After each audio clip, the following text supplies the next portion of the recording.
Hello friends, ये है एक new Chinese drama skip a beat का स्टोरी। वीडियो के स्टार्टिंग में हम इस ड्रामा के मेल लीड को देखते हैं जिसका नाम है गुई। वो अपने एक्सीडेंट के बारे में सोच रहा था। फिर उसे इस ड्रामा की फीमेल लीड जिसका नाम है जाओजिंग बुलाती है और कहती है कि उन्हें काम पे जाना है। गुई आंशिया नाम के एक कंपनी का सीईओ है और जाओजिंग उसका सेक्रेटरी है। वो दोनों बिजनेस डील के लिए मिस्टर जाओ से मिलने के लिए जाते हैं। अब वो दोनों वो डील जियाही नाम के एक कंपनी से छीनना चाहते थे। फिर वो दोनों मिस्टर शाओ से मिलते हैं। फिर वो जाओजिंग की तारीफ करता है कि वो बहुत ही सुंदर और स्मार्ट है। अब जाओजिंग को पता चलता है कि जियाही कंपनी के लोग यहाँ पर आ गए हैं। गुई जाओजिंग को जियाही के लोगों को रोकने के लिए कहता है।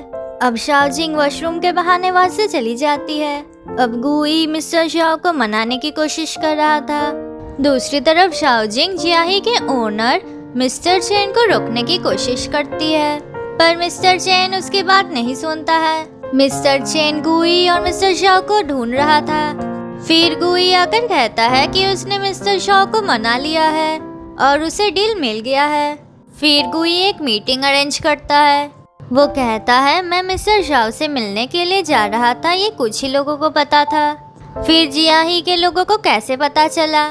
फिर वो उसके ही कंपनी में एक आदमी जो न्यूज़ लीक कर रहा था उसे पकड़ लेता है और कंपनी से बाहर निकाल देता है।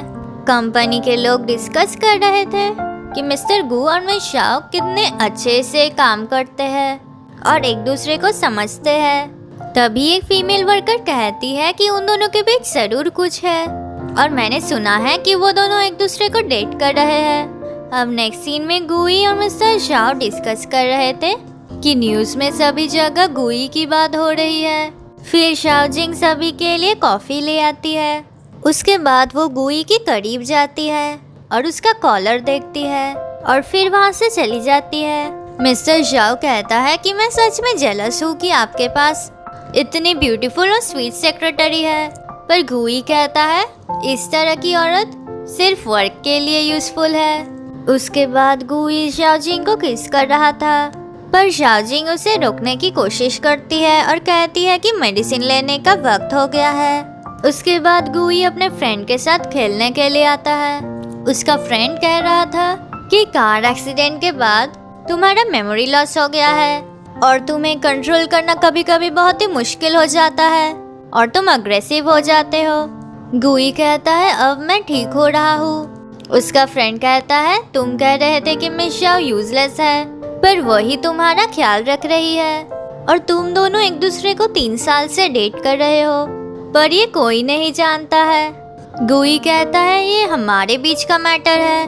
उसका फ्रेंड कहता है अगर तुम अपना रिलेशनशिप पब्लिक नहीं करोगे तो जाओजिंग तुम्हें छोड़ के चली जाएगी। गुई कहता है वो मुझे छोड़ के कभी नहीं जाएगी। जाओजिंग सुबह उठकर देखती है कि गुई वहाँ पर नहीं था। फिर जाओजिंग फ्रेश होकर बाहर जाती है और उससे मिस्टर चेन कॉल करता है। अब गुई और उसका फ्रेंड क्लब में जाता है जहाँ पर गुई जाओजिंग को देखता है। वो उसे मैसेज करता है कि तुम कहाँ पर हो और मिस्टर चेन जाओजिंग को कह रहा था कि तुम बहुत ही हार्ड वर्किंग हो। इस बार हम ये डील हार गए और तुम्हारी कंपनी को ये डील मिल गया है। अब मिस्टर चेन उसे ऑफर्स देता है। फिर वहाँ पर गुई आ जाता है। वो उन दोनों के बीच बैठ जाता है। फिर वो लोग ड्रिंक्स ऑर्डर करते हैं। अब गुई जाओजिंग के ऊपर बहुत ही गुस्सा था क्योंकि वो मिस्टर चेन से अकेले मिल रही थी और उसे घर के अंदर घुसने नहीं देता है। अब जाओजिंग सैड हो जाती है और घर के बाहर ही बैठ जाती है। अब गुई को फिर से कार एक्सीडेंट का सपना आ रहा था। सुबह वो देखता है कि घर के बाहर जाओजिंग सो रही है। वो उसे बुलाता है और रेडी होने के लिए कहता है। अब वो दोनों काम के लिए बाहर जाते हैं, पर जाओजिंग को ठीक नहीं लग रहा था और वो टायर्ड फील कर रही थी।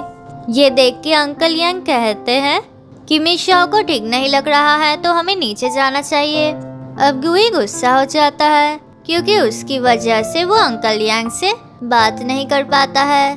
जाओजिंग घर आकर मेडिसिन लेती है और फिर वो गुई के पास जाकर सो जाती है। फिर बायून नाम की एक लड़की गुई से मिलने के लिए आती है। अब वो फॉरेन से वापस आई थी। गुई उसे बहुत ही अच्छे से ट्रीट कर रहा था।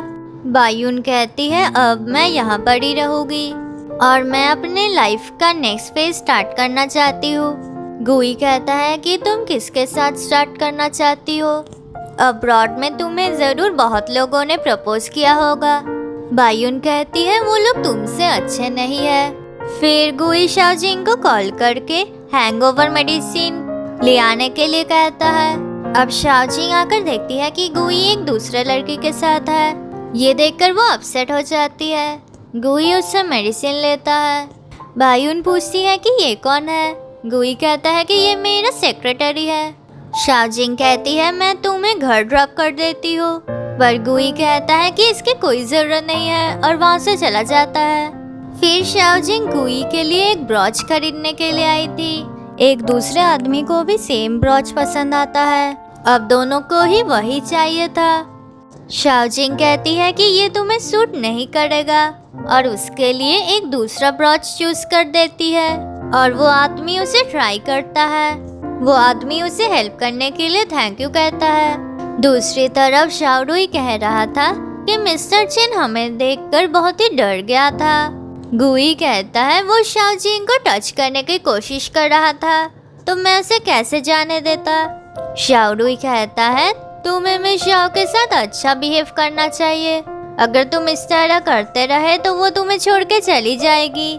गुई कहता है अगर उसे अच्छा नहीं लगेगा तो वो मेरे साथ ब्रेकअप कर सकती है। अब शाओजिंग वॉशरूम में जाती है और वहाँ पर मिस वाई भी आ जाती है। बायून कहती है कि तुम बहुत ही स्वीट हो क्योंकि तुम गुई के लिए कपड़े भी खरीद रही हो। शाओजिंग कहती है कि ये भी मेरा काम है। बायून कहती है कि मुझे पता नहीं था कि सेक्रेटरी का काम ये सब भी होता है। फिर वो कहती है मैं ये कपड़े गुई को दे दूंगी, पर शाओजिंग उसे नहीं लेने देती है और कहती है कि मैं आउटसाइडर्स को ये नहीं दे सकती हूँ। बायून कहती है मैं मिस्टर गू की फियांसे हूँ। शाओजिंग कहती है कि मैं उसकी सेक्रेटरी भी हूँ और उसकी गर्लफ्रेंड भी हूँ। अब बायून को गुस्सा आ जाता है और वो उसे थप्पड़ मारती है। फिर शाओजिंग उसे पकड़ लेती है। वो कहती है कि मैं सिर्फ गुई के साथ अच्छा बिहेव करती हूँ, पर दूसरे लोगों के साथ मैं इस तरह ही बिहेव करती हूँ। और फिर वो वहाँ से चली जाती है। और ये पार्ट इतना ही था। मिलते हैं नेक्स्ट वीडियो में। वीडियो अच्छी लगी तो लाइक कर देना और ऐसी वीडियोस देखने के लिए चैनल को सब्सक्राइब कर देना।